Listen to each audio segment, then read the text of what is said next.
Hello everyone, thank you so much for joining me today. For today's video, we have a very confusing topic that doesn't sound real, but is. Cigarettes apparently are better for the environment than electric vehicles. What? That sounds weird, right? Sounds weird to me. And apparently cigarette companies have better social and governance policies than EV manufacturers. Just very confusing video, I get it. But bear with me because I think the result of what you're going to see here is not only confusing, but I think quite opening about what might be going on in the world a little bit. So yeah, I'm just completely mind blown when I found this out myself.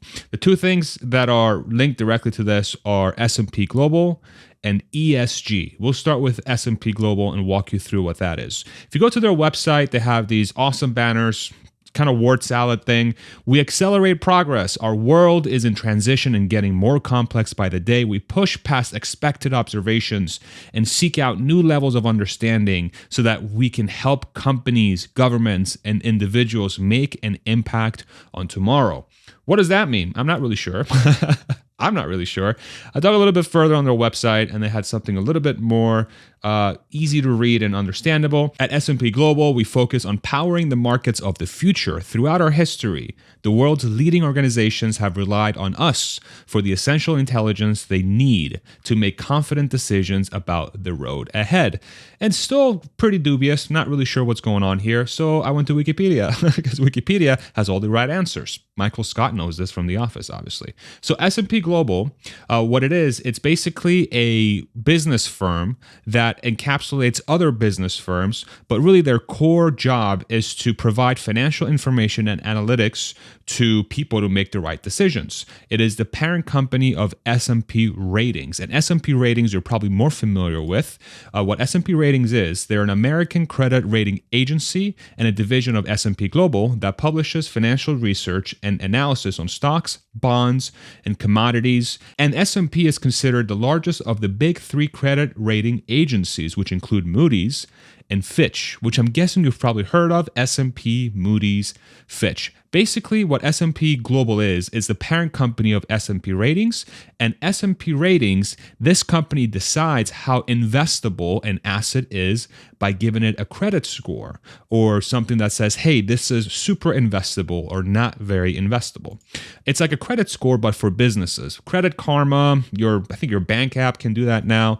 You know, your credit is 820 or 550, right? It's like that, but for businesses, not for people. So that's S&P Global. That's what they do. And they have this thing called an ESG score. And ESG is something that has really caught the world by storm as of late. I'll tell you a little bit about what ESG is and what it stands for. So ESG stands for environmental, social, and governance. 3 words, don't really mean too much as they stand, but when we give a little bit more context, we kind of understand what ESG actually stands for.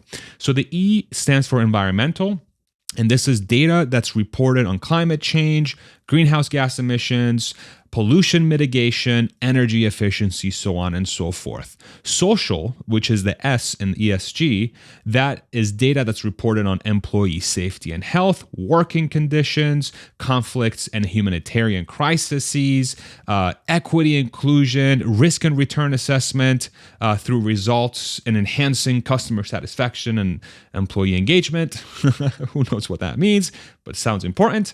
And the G, which stands for governance, it's a score on how good a company is at preventing bribery, corruption, how diverse their board of directors is, executive compensation, cybersecurity, so on and so forth. As it relates to S&P Global and how they track ESG, here's a snip from their website. Finding new ways to measure ESG, analyzing energy transition across the supply chain, building workflow solutions that make it easy to tap into insight and apply it. We're changing the way people see things and empowering them to make an impact on the world we live in. And so to summarize, ESG is basically a way to score how responsible a company is as it relates to its customers, its workers, the environment, how much equity and equality and all this stuff they have. Basically a score of how good the company is for society, or at least an attempt to score that company. So this is where it gets extremely freaking weird. And this is really the concept of this video. I want to do a quick comparison. and I want to compare the S&P Global ESG scores of two companies. We'll start with one that I'm very familiar with, and a lot of people that watch this channel closely are familiar with. This company is Tesla. If you're not familiar with Tesla, they're basically an automaker. They make a bunch of electric cars. This is the Model Y, which I'll put up on the screen for you right now. They also make solar panels, solar roofs. They make batteries for your house where you can charge your car and your roof and become 100% energy independent. And in their About Us page, they have a mission statement that says, accelerating the world's transition to sustainable energy, which sounds very, very green. They also say how, they have one mission and how much CO2, which is carbon dioxide, they've avoided from the atmosphere, right? So how much work they've done to be as green as humanly possible. So one would think Tesla is as green and socially conscious as one would think, right? ESG is really meant to score how green, socially acceptable, how good it is for the environment, just based on the definitions that we saw, how fair they are to their workers, how good they are for people and humanity and civilization, basically, right? And so you would think Tesla would score pretty highly, right? So here's where it gets a little weird. The score on its own is not necessarily a tip-off, but when you compare it to a different company is when it gets strange. So here's Tesla's ESG score from the S&P Global website. It's a score of 37 out of 100. Their environmental score is higher than the industry mean, which is 31. They scored 60. Their social impact, or social score rather, is lower than the mean. It's 20. The mean is 32. And their governance score is 34, with the industry mean being at 36. And their ESG score is 37 out of 100, which to me sounds like, okay, they're not the greatest. They're improving year over year. But S&P Global ESG score says, hey, Tesla, this super green company that's trying to move the world to a sustainable future, investing in batteries, electric vehicles, blah, blah, blah, green stuff, right? You could do better. You could do better, Tesla. I'm like, okay, wow. Damn, these guys are super strict. Man, I really wish there were this many strict teachers or coaches or whatever out in the world. Great job, ESG. Really great job. And I said, okay, let's see. Let's look at some comparisons. But first, let's define the company that I'm going to compare Tesla to. And this company is Philip Morris. Now, before I tell you more about Philip Morris, I would love it if you throw me a like. It helps the YouTube algorithm show this to more people. Thank you very much. But Philip Morris is an American multinational tobacco company. They make cigarettes.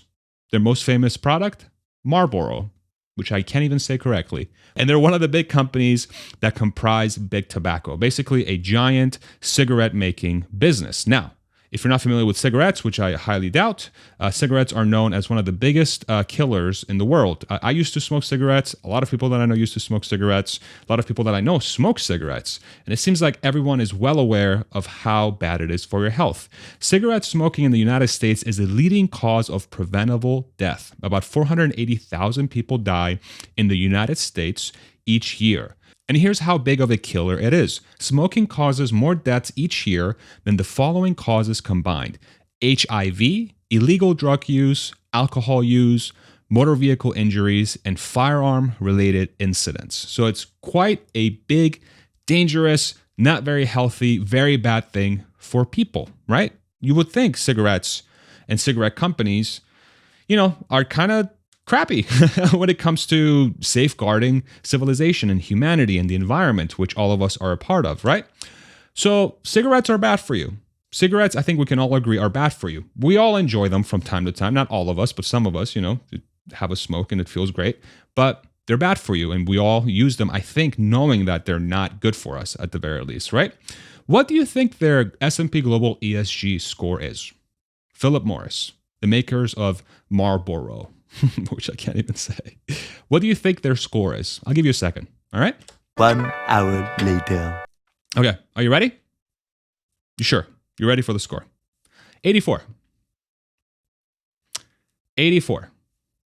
Tesla, this super green company, makes batteries, EVs, solar panels. Their mission is to advance the world to a sustainable world. 37. I don't care about that score so much. The maker of cigarettes, of tobacco products, that's responsible in part for 480,000 deaths per year alone in the United States, the biggest killer of anything in the United States, has a much higher ESG score than a company like Tesla. What is that? What is that? Is killing people good now? Right? It's very strange. Really, really strange. I'm having a really tough time wrapping my head around this. Philip Morris scores higher across every metric, right? They have an 84 score. And in this case, Philip Morris has a higher environmental score, they have a higher social score, and they have a higher governance score than a company like Tesla. A company that's responsible, again, for a significant portion of the 480,000 deaths that happen in the US alone is a better steward of environmental, social, and governance policies than an EV company that's trying to move the world to a sustainable future. Forget Tesla, what they do as a company, but just think about that for a second.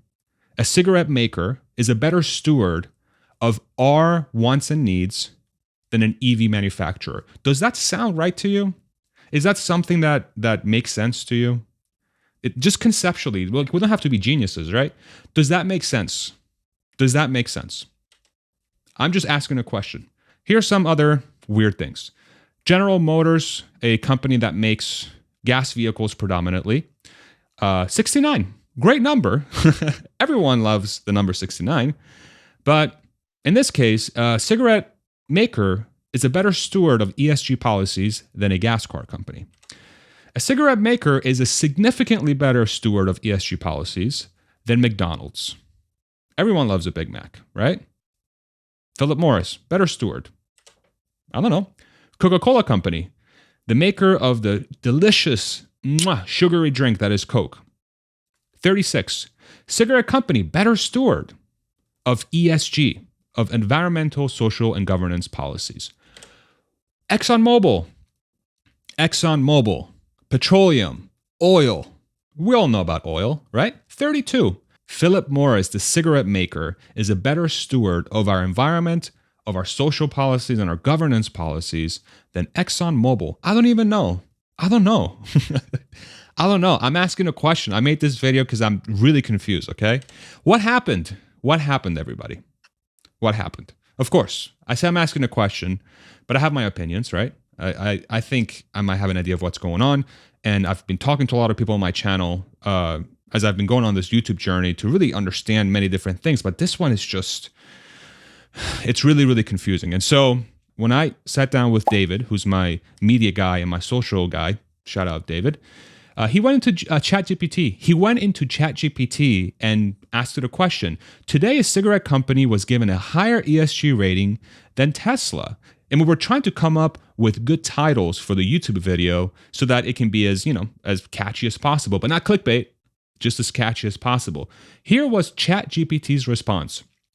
And this is not a joke. This is a legitimate response from ChatGPT. While I understand your concern about the ESG rating comparisons, it's important to approach the topic responsibly and accurately. It's not advisable to create a title that misrepresents the situation or spreads misinformation. Am I spreading misinformation? Is what I'm saying inaccurate? Is the question or the prompt that we used, right? Is that inaccurate in any way? I would love to hear your thoughts. Is ChatGPT right or wrong? AI safety, y'all. I don't know. You tell me. You tell me. And so you might ask, the natural question is, what the hell is ESG? When did it start? Here's a little bit from Wikipedia. The term ESG was popularly used first in a 2004 report titled Who Cares Wins, which was a joint initiative of financial institutions at the invitation of UN, the United Nations.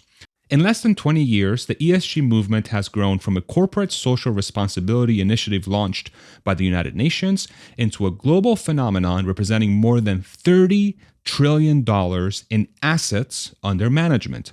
In the year 2019 alone, capital totaling US $17 billion flowed into ESG-linked products, an almost 525% increase from 2015.